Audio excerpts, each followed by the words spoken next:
ici Dorine, Et Cyril, des investisseurs sereins. après plusieurs années de travail en tant qu'ingénieur, nous nous sommes lancés en investissement immobilier. Après 5 années d'acquisition, nous étions devenus libres financièrement. Dans ce podcast, nous vous partageons les stratégies et les bonnes pratiques pour développer votre intelligence financière. Dans le but non seulement d'être plus riche sur le papier, mais avant tout pour devenir plus libre et plus heureux. Alors, ouvrez grand vos oreilles et préparez-vous à atteindre vos objectifs. Les 3 grandes phases de la vie d'investisseur immobilier. Hello les investisseurs sereins, j'espère que vous êtes en pleine forme aujourd'hui pour cet épisode qui va vous parler des grandes étapes que vit un investisseur immobilier tout au long de sa vie. Alors j'ai ultra simplifié, j'en ai identifié 3. Peut-être que j'aurais pu faire quelque chose de beaucoup plus complexe avec beaucoup plus de phases, mais là, j'ai envie de faire simple aujourd'hui et vous allez voir c'est quoi ces 3 grandes phases. Ces 3 grandes phases vont vous être utiles pour avoir en tête à chaque fois à quelle phase vous vous situez. Parce que il faut pas mélanger les phases, il y a des personnes qui mélangent les phases, qui se croient déjà dans la phase 2, alors qu'en réalité, ils n'en sont qu'à la phase 1. Et pour ma part, le fait de savoir dans quelle phase je me trouve, ça m'a beaucoup aidé parce que ça me permet de relativiser, de savoir, ok, après cette phase-là, il y aura une autre phase. Et chaque phase a ses avantages et aussi ses inconvénients. Je vous énonce rapidement les 3 grandes phases. La première phase, c'est la phase de construction. La deuxième phase, ça va être la phase de consolidation. Et pour finir, ce sera la phase 3, la phase de liquidation. Alors quand je parle des grandes phases, c'est vraiment à chaque fois sur plusieurs années. Donc c'est des grandes phases tout au long de la vie. La première phase, c'est la phase de construction. Alors, clairement, la phase de construction, je pense que c'est la phase dans laquelle vous vous trouvez actuellement, que moi je considère que je suis encore dedans. C'est la phase où il faut tout donner. La phase où il y a du boulot. C'est une phase de croissance. C'est le moment où il va falloir mettre votre énergie dans vos investissements. Parce que premièrement, vous allez devoir apprendre comment ça fonctionne. Il va falloir faire des visites et surtout chercher une bonne rentabilité.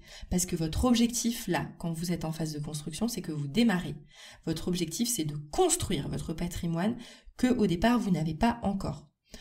L'objectif, c'est donc de croître vite, de croître bien et donc d'avoir des bonnes rentabilités. Et en général, les bonnes rentabilités, ça tombe pas du ciel, c'est pas juste en signant un papier chez le banquier que tout va rouler. Il faut soi-même chercher le bien, gérer des travaux, trouver des locataires, se faire la main, comprendre un peu le système des banques, comment on fait pour emprunter. Voilà, en fait, c'est vraiment une phase où on apprend. On apprend énormément, donc moi j'adore apprendre, donc j'adore cette phase. Elle a un côté fatigant parce que en effet, c'est des phases où on met vraiment notre vie de côté. Pour notre part, avec Cyril, disons que je pense qu'on est plutôt en fin de phase de construction, même si j'ai encore envie de construire.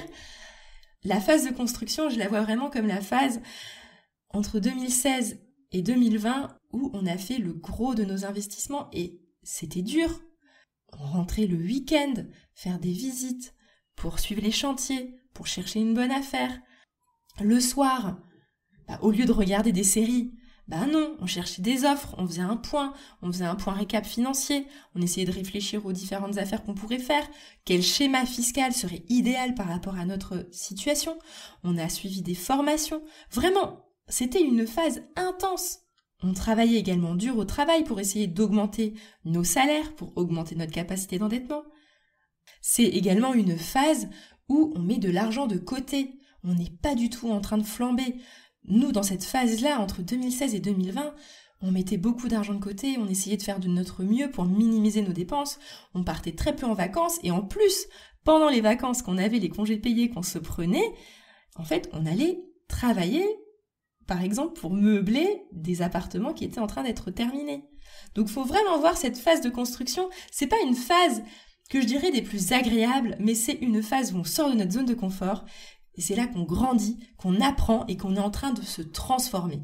Moi, je l'adore cette phase et j'en suis super contente. Sur le moment, j'étais fatiguée, ça c'est sûr. En plus, on avait 2 enfants déjà. Enfin, entre 1 et 2, les enfants commençaient à arriver. Donc c'était assez intense, mais c'était une phase nécessaire. Et en fait, j'ai vraiment envie de vous faire comprendre que si jamais vous n'avez pas beaucoup de patrimoine au départ, que vous avez cette vision de construire votre patrimoine pour devenir un investisseur assez riche, avec une certaine aisance, qui vraiment a un parc immobilier conséquent, qui a également des économies conséquentes, des placements financiers. Enfin, voilà, si vous visez à une sorte d'abondance et de richesse, vous êtes obligé de passer par cette phase-là. Ça marche également en business, hein. C'est pareil, hein, si vous montez votre entreprise, franchement, je pense que les premières années, c'est là où il va falloir, voilà, se bouger, accepter de faire des tâches qui sont un peu ingrates parce que vous n'avez pas le choix. Vous n'avez pas encore les moyens de déléguer, etc. Vous êtes dans la phase de construction. Mais pour vous consoler, après, il y a la phase de consolidation. C'est une deuxième phase.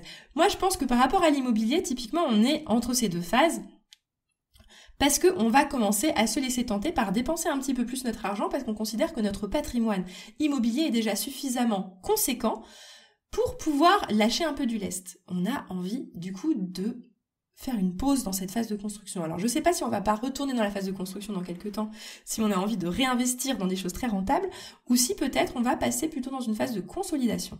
Alors, la phase de consolidation, moi, je considère que c'est une phase où on a pris de l'expérience. On a compris ce que c'était l'investissement immobilier. On connaît les rouages.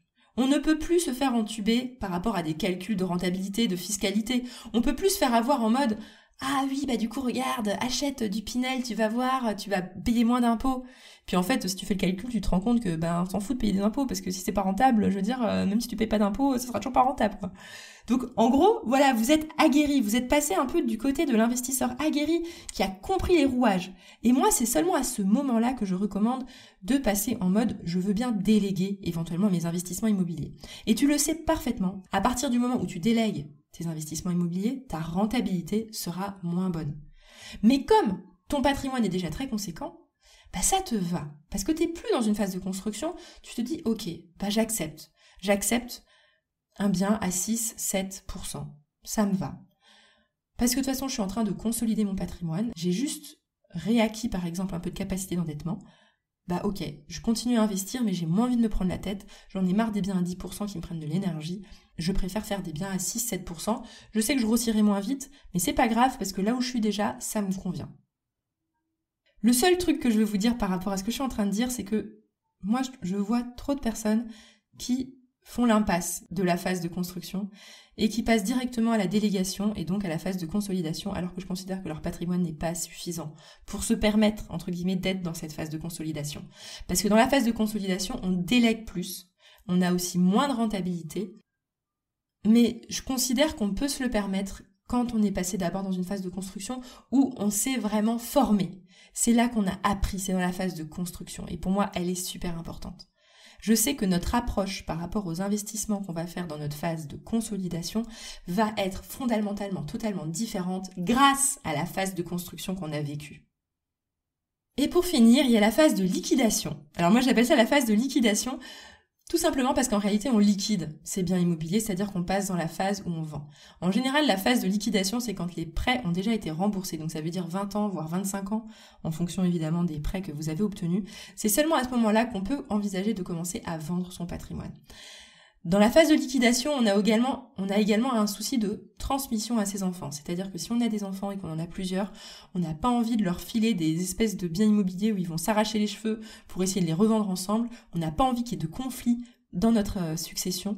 De ce fait, on liquide. Moi, je la connais que du côté de l'acheteur, dans le sens où notre premier immeuble, notre deuxième immeuble et notre troisième immeuble, ces 3 immeubles qu'on a achetés, c'était des vendeurs qui étaient dans cette phase de liquidation. C'est-à-dire c'était des personnes qui étaient déjà à la retraite, voire même très âgées, et qui avaient envie de vendre leurs biens avant que ça passe en succession. Parce qu'ils étaient persuadés que c'était pas rendre service à leurs enfants de leur donner des biens immobiliers à vendre et qui devraient les vendre après. Donc en fait, ils se sont occupés eux-mêmes de tout liquider. Et également dans cette phase de liquidation, c'est important de l'avoir en tête parce que en réalité, tout investisseur va passer par cette phase à un moment donné. En tout cas, si vous voulez faire bien les choses pour vos enfants, de préparer cette succession, c'est super important. Et vous pouvez déjà, même aujourd'hui, au moment de la phase de construction, vous poser en vous demandant, est-ce qu'en réalité, il n'y a pas des choses que je peux déjà donner à mes enfants maintenant ? Parce qu'en fait, je ne sais pas si vous connaissez les systèmes de donation. C'est très intéressant de s'y pencher en amont pour éviter que dans cette phase de liquidation, vous vous retrouvez plombé par les impôts parce que vous n'arrivez pas à transmettre à vos enfants. Et en réalité, les gens qui payent peu d'impôts, ce sont les personnes qui ont anticipé lors de la phase de construction cette phase de liquidation. Voilà, j'espère que ça vous a mis un petit peu les idées dans l'ordre, que si vous êtes en phase de construction, ça vous a motivé, que oui, il faut passer par là, ça va vous faire du bien. Il faut que vous vous amusiez, évidemment, quand vous investissez, parce que pour moi, c'est super important. Prendre plaisir, c'est la clé pour faire aussi les choses bien, comme il faut. Et si vous êtes dégoûté pendant votre phase de construction, en fait, vous risquez de l'abandonner très vite et en fait, finalement, de ne pas construire grand-chose. Donc, amusez-vous pendant votre phase de construction et après, vous passerez aux différentes phases. Voilà. Si jamais vous êtes dans cette phase de construction et que vous avez besoin d'aide, de soutien au sein d'un petit cercle qui va vous permettre d'investir sereinement parce que vous saurez que vous êtes épaulé, il faut savoir que maintenant, avec Cyril, on propose des accompagnements qui vous aident et qui vous permettent d'être efficient dans cette phase de construction, de vous sentir accompagné, d'avoir accès également à une petite communauté d'autres personnes qui sont dans le même cas que vous pour vous sentir moins seul.